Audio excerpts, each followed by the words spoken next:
팀장님, 1000만 원 초반으로 가장 좋은 차를 좀 추천해 주세요. 요즘은 하이브리드가 대세라던데. 주행거리가 많으신 편인가요? 한 2, 3만 뛰어요. 그러면은 혹시 고속도로 주행 비중이 많이 타시는 건지? 그렇죠. 한 반 정도는 고속도로인 것 같습니다. 그러면은 뭐 소나타 하이브리드도 좋은 차긴 한데 이 정도 연식의 하이브리드로 살려면 일단 2천 이상은 금액을 쓰셔야 돼요. 근데 솔직히 저는 소나타보다 좀 더 큰 차를 타고 싶긴 하거든요. 좀 더 옵션이 좋고 큰 차는 없을까요? 하이브리드보다는 고속도로 주행 비중이 많으시니까 디젤 차를 일단 한번 추천드려 볼게요.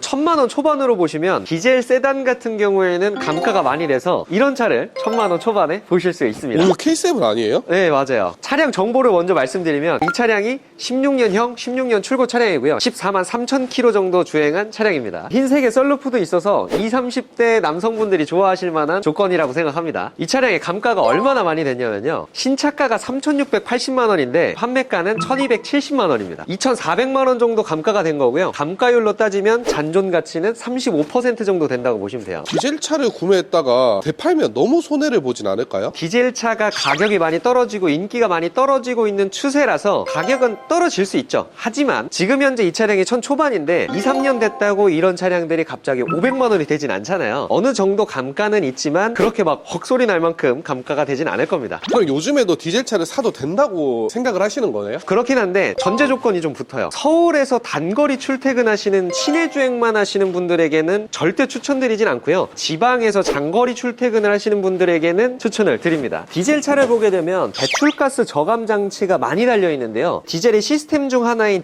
DPF라는 부분이 활성화가 되려면 30분에서 1시간 이상은 주행을 해서 열을 받게 해줘야 가능합니다. 엔진룸에서도 그냥 간단하게 보이는 부품인데 제 머리보다 큰 부품이에요. 시내 주행을 했을 때 15분, 20분 만에 시동을 다시 꺼버리거나 짧은 거리만 갔다가 다시 시동을 끄거나 그렇게 하면 DPF라는 부품이 열을 받지 않고 활성화가 되지 않아서 DPF의 찌꺼기만 계속 쌓이게 돼서 나중에 고장으로 발전이 되는 거죠. 관리가 너무 힘들지 않나요? 아까 말씀드렸던 것처럼 장거리를 지속적으로 다니시는 분들에게는 특별히 신경을 써야 되는 부분은 아니에요. 알아서 DPF가 활성화 잘 되고 있으니까요. 그리고 추가적으로 관리해 주시면 좋은 품목에 대해서 말씀을 드리자면 연료 필터가 요 연식의 차량들은 브레이크 오일 탱크의 옆에 있습니다. 연료에 있는 불순물이나 수분을 걸러주는 역할을 합니다. 이런 부분들에 의해서 연료 압력이 올라가거나 연료 공급이 제대로 되지 않았을 때에는 불안전 연소가 일어날 수 있고요. 이런 부분들로 인해서 하나하나 고장이 난다면 연쇄 반응으로 모두 다 고장이 날 수 있기 때문에 연료 필터는 2년 정도에 한 번은 교환해 주시는 걸 권장드립니다. 저 같은 경우에는 디젤 차든 가솔린 차든 다 예열을 하는 편인데요. 특히나 디젤은 더 예열에 신경을 써주셔야 된다고 생각합니다. 디젤은 고온 고압 환경에서 연소가 돼야지 원활하게 엔진 작동이 되기 때문에 처음 출발하기 전부터 어느 정도의 열은 올려주고 출발하는 걸 권장을 드리는 거예요. 그리고 추가적으로 당연히 엔진오일 관리도 꼬박꼬박 잘 해주셔야겠죠. 그 정도만 해주셔도 큰 문제가 없고요. 조금 더 딥하게 정비를 하신다면 흡기, 배기 클리닝, 그리고 인젝터 클리닝 정도 해주시는 걸 권장드립니다. 인터넷 글만 보고 돈 많이 들어가고 관리할 게 너무 많다 라고 하시지만 대부분의 디젤 오너분들은 엄청나게 많은 돈을 들이지 않고 관리만 하면서 오랫동안 주행을 잘 하십니다.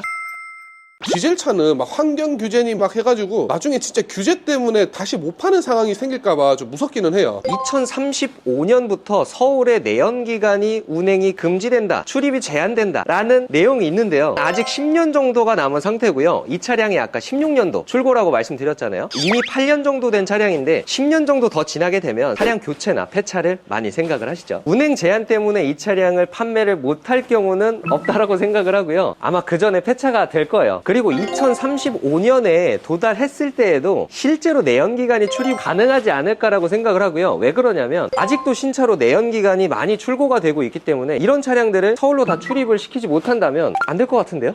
그러면 이런 디젤 차들은 어떤 거를 점검을 하고 사야 될까요? 제일 중요한 아까 말씀드린 DPF, 터보, 인젝터, 연료 라인 이렇게 봐주시면 되는데요. 다 부품을 뜯어서 볼 수는 없지만 유추해 가면서 보는 방법이 있습니다. 제가 알려드릴게요. 보통 현대기아 차량들의 터보는 운전석 앞에 이 엔진 뒤편에 달려 있는데요. 요겁니다. 요 달팽이관처럼 생긴 이 부품에서 검정색 오일이 촉촉하게 비춰져서 나온다거나 시동을 걸었는데 휘파람 소리가 계속해서 난다거나 그랬을 때 이 터보가 문제가 있다라고 판단을 해주시면 되고요. 그리고 DPF 같은 경우에는 이쪽에 바로 달려 있지만 DPF 상태가 괜찮은지는 눈으로 확인할 수는 없어요. 왜냐하면 뜯어서 봐야 되기 때문입니다. 근데 간접적으로 확인할 수 있는 방법은 뒤로 가시죠. 깨끗한 장갑을 준비를 해주시고요. 머플러 쪽에 손을 넣어서 닦아주시면 됩니다.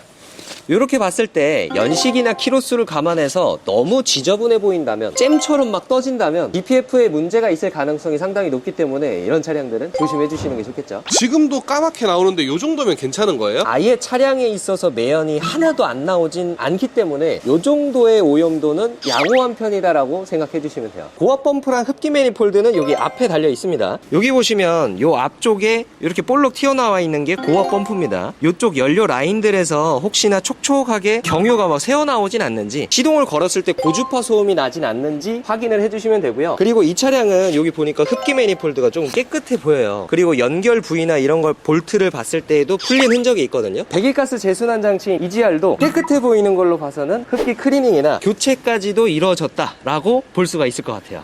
야, 진짜 쉽다.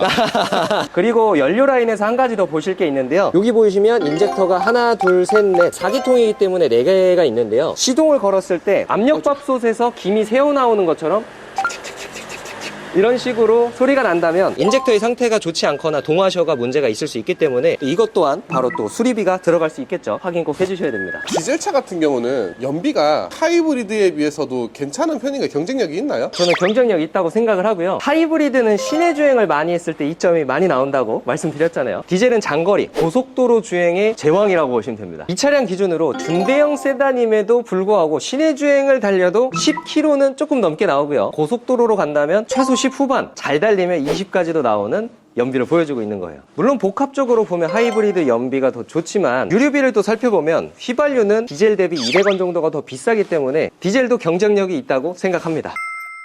오늘은 1000만원 초반 디젤 중대형 세단 올류 K7에 대해서 말씀을 드렸고요. 앞으로도 다양한 차종으로 찾아뵙도록 하겠습니다. 감사합니다. 정비딜러 용범이었습니다.